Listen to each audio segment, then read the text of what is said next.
안녕하세요. 뉴스 읽어주는 뉴욕타임즈입니다. 리얼미터가 2월 첫 주차 주중 동향을 발표했습니다. 문재인 대통령의 국정수행 지지도는 긍정 48%, 부정 47.8%로 한 주 만에 반등하면서 긍정평가가 부정평가를 앞섰습니다. 오늘은 신종 코로나 사태 이후 대통령과 민주당에 대한 지지도가 다시 상승세로 돌아선 이유와 전통적으로 자한당의 텃밭인 대구 경북 지역에서 자한당에 대한 지지도가 10% 넘게 폭락한 이유에 대해서 짚어보겠습니다. 그리고 일본에서 출항한 크루즈선에서 신종 코로나 확진자가 계속 늘어나고 있는 가운데 만약 우리나라가 일본 불매운동을 하지 않았더라면 얼마나 큰 피해를 입었을지에 대해서 함께 생각해 봤으면 좋겠습니다. 대통령에 대한 국정수행 지지도가 48%로 상승하면서 민주당에 대한 지지도도 41.9%로 상승했습니다. 지난주 얻었던 38.5%의 지지도보다 3.4% 오르면서 다시 40%를 회복했습니다. 자한당은 29.5%로 지난주에 비해 0.2% 올랐습니다. 하지만 자한당의 전통적 지지 기반인 대구 경북 지역에서 무려 11.7%의 지지세가 빠져나갔습니다. 자한당에게 정신 차리고 제대로 하라는 강력한 경고를 날린 겁니다. 여론조사 개요는 지금 나가고 있는 화면을 참조하시고 리얼미터나 TBS 선관위 홈페이지에서 좀 더 자세한 내용을 살펴보실 수 있습니다. 홍준표 입에서 도로황이라는 말까지 나올 지경으로 자한당이 지금 공천 문제로 심각하게 갈등을 겪고 있습니다. 과연 지지자들의 말을 귀담아 들을 수 있을지 의문입니다. 정당이나 대통령에 대한 지지도나 경제 지표 같은 것은 그 순간의 수치도 눈여겨봐야겠지만 전체적인 추세가 참 중요합니다. 1월 3주차 조사에서 대통령 국정수행에 대해 긍정보다 부정평가가 앞선 이후 3주 만에 다시 긍정평가가 근소하지만 부정평가를 앞질렀습니다. 일단 추세 반전에 성공한 모습인데요. 신종 코로나 감염 사태를 정부에서 잘 관리하고 있는 데 대해서 우리 국민들이 높게 평가한 것이 아닌가 싶습니다. 신종 코로나가 처음 발생했을 때 문재인 대통령과 민주당에 대한 지지도가 하락하면서 우파 쪽에서는 문재인 대통령의 레임덕이 시작됐다면서 미리 샴페인을 땄었는데요. 아마 우파 쪽에서는 박근혜 대통령 생각이 났던 모양입니다. 2015년 메르스 사태를 겪은 후에 2016년 총선에서 자한당이 민주당에게 일당 자리를 내줬었죠. 그런데 문재인 정부와 박근혜 정부는 본질부터 다릅니다. 역시 국가의 제일 책무는 국민들의 생명과 안전을 지켜내는 일이라는 걸 우리 국민들은 잘 알고 있습니다. 정부가 재난사태에 대해서 컨트롤타워 역할을 확실하게 해내니 국민들께서 다시 한번 믿음과 성원을 보내주신 게 아닌가 싶습니다. 나라야 망하던 말던 국민들이 얼마나 불안해하는지도 아는 것 없이 혐오와 공포의 바이러스를 뿌려대던 자한당과 극우 세력에 대해서도 우리 국민들은 따끔한 평가를 내렸습니다. 그럼 지난주와 비교해서 지역별 정당 지지도에 어떤 변화가 있었는지 살펴보도록 하겠습니다. 참고로 여론조사 다 거짓말이라고 애써 위로하는 자한당 지지자들이 많은데요. 20대 총선 이후에 유선조사에서 무선조사로 여론조사 방식이 바뀌고 있습니다. 현재는 꽤 정확한 여론조사가 가능하다는 게 전문가들의 공통된 의견이라는 점 참고하시기 바랍니다. 지난주 결과를 먼저 보겠습니다. 1월 5주차 주중집계 결과는 민주당이 38.2%, 자한당이 29.8%로 각각 40%와 30%대를 벗어나면서 대신 무당층이 증가했습니다. 1월 5주차에 각 정당을 지지한 지역을 살펴보면요. 일단 민주당에 대한 지지도가 더 높았던 지역은 서울, 경기, 인천, 대전, 세종, 충청, 광주, 전라, 그리고 제주 지역입니다. 조사 개요를 보면 95%의 신뢰 수준에 오차 범위는 플러스 마이너스 2.5%라는 걸 알 수 있는데요. 2.5%의 오차 범위 내에서 경합하는 지역은 부산, 울산, 경남입니다.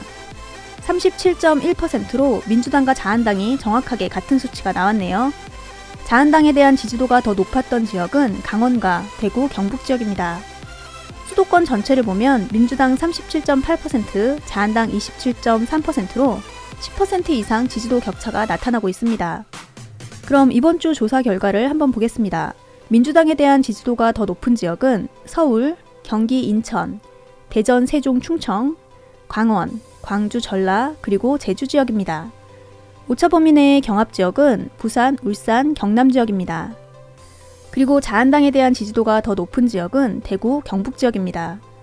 수도권 전체를 보면 민주당 40.6%, 자한당 30.2%로 지난주와 비슷한 지지도 격차가 나타나고 있습니다. 일단 먼저 눈에 띄는 결과는 강원 지역에 대한 지지세가 다시 돌아섰다는 건데요. 지난 방송에서도 말씀드렸지만 자한당이 뿌려대던 가짜뉴스에 잠시 흔들렸던 우리 강원 주민분들의 마음이 다시 제자리를 찾아가는 것 같습니다. 그리고 가장 의미심장한 변화를 보여준 건 대구 경북 지역입니다. 여전히 자한당을 지지하고는 있지만 지난주에 22.8% 대 48.9%로 더블스코어 이상 벌어졌던 대구 지역의 지지도가 이번 주에는 33% 대 37.2%로 크게 줄어들었습니다. 자한당 지지도가 10% 넘게 빠지면서 일부 민주당으로 옮겨왔고 각각 7.4%와 5.5%였던 무당층과 모름 응답이 12.1%와 10.3%로 크게 늘어나면서 자한당 지지층들이 이탈하는 양상을 보여주고 있습니다. 우리 대구 경북 시민분들이 자한당에게 적당히 하라는 것 같은데요. 아니면 작작하라는 걸 수도 있겠습니다. 나라가 어려울 땐 여야를 나누지 말고 협력해야 한다는 원칙을 다시 한번 떠올리는 계기가 됐으면 좋겠습니다. 제가 주목하고 있는 우리 부산, 울산, 경남 시민분들, 마음에 큰 동요가 없으십니다. 지난주 동률이었던 지지율이 이번 주에는 37.8% 대 36.8%로 민주당이 1% 앞서는 결과를 보이고 있습니다. 아주 진중한 모습을 보여주고 계신데요. 지금 부울경과 대구를 합해서 민주당 의석수가 12석입니다. 정말 잘 부탁드립니다. 이번 주 여론조사 결과를 보니까 외계인이 쳐들어오면 일본이랑도 힘을 합해야 한다는 고 노회찬 의원님의 말씀이 생각나는데요. 일본이 쳐들어오면 일본 편을 들고 외계인이 쳐들어오면 외계인 편을 들 것 같은 어떤 정당의 지지도가 그래서 흔들리는 거 아닐까 싶습니다. 지난달 20일 일본 요코하마에서 승객 2,666명과 승무원 1,045명 등 총 1,711명을 태우고 출항한 대형 크루즈 여객선에서 신종 코로나 감염 확진자가 폭증하고 있습니다. 홍콩에서 내려준 승객이 신종 코로나 확진자로 밝혀지면서 크루즈선 안에 있던 승객들에 대해서도 감염 여부를 검사하기 시작했는데요. 확진자와 접촉한 사람과 발열 증상자만 300명에 이르는 것으로 파악되고 있습니다. 일본 정부는 감염 확대를 막기 위해서 탑승객 하선을 불허하고 2주간 선내에 머물도록 한다고 밝혔는데요. 여객선 특성상 좁은 공간에 여러 명이 함께 있어야 하기 때문에 도리어 병이 더 번지지 않을까 하는 우려가 점점 더 심해지고 있습니다. 특히 우리나라 사람 9명도 그 여객선에 타고 있다는 게 밝혀지면서 걱정이 더 커지는데요. 다행히 해당 여객선이 국내 항구에 정박하진 않았습니다. 역사나 정치에서 가정은 아무 의미가 없다고 하지만 머릿속에 떠오르는 생각은 어쩔 수 없는데요. 만약 일본 불매운동이 일어나지 않았더라면 저 크루즈선에 한국 사람이 과연 9명만 타고 있었을까요? 만약 저 크루즈선이 부산항을 경유했더라면 우리 국민들이 얼마나 더 걱정을 했을까요? 다행히 우리 국민 9명은 모두 코로나 바이러스 음성 반응을 보였다고 하는데 앞으로 전체 인원에 대한 검사가 다 끝날 때까지는 함께 생활해야 하기 때문에 추가 감염이 일어나지 않을까 걱정이 되기는 합니다. 그래서 일부에서는 크루즈선을 일컬어서 떠다니는 배양 접시라고까지 하고 있습니다.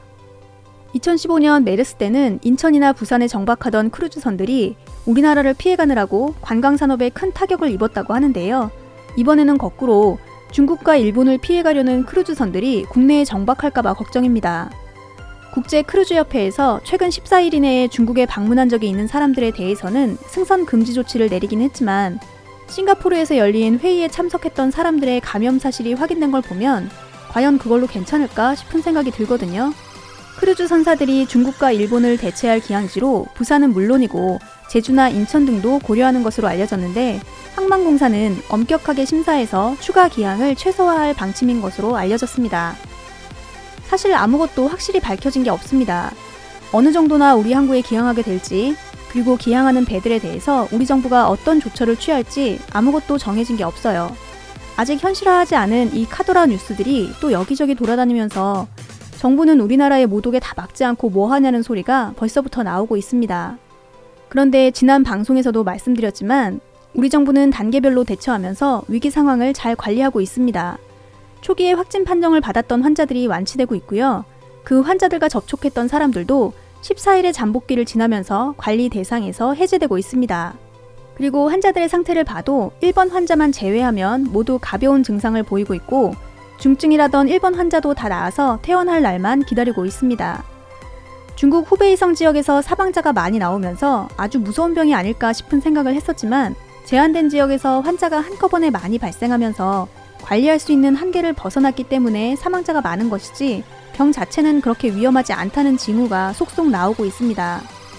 우리 정부의 위기관리 능력과 대처를 믿고 우리 국민들은 그만 일상생활로 돌아가야 할 때라는 생각이 듭니다. 바이러스가 쳐들어왔는데 바이러스 편을 드는 자한당. 꼭 기억해 주시기 바라면서 오늘 드릴 말씀은 여기까지입니다. 끝까지 들어주셔서 정말 고맙습니다.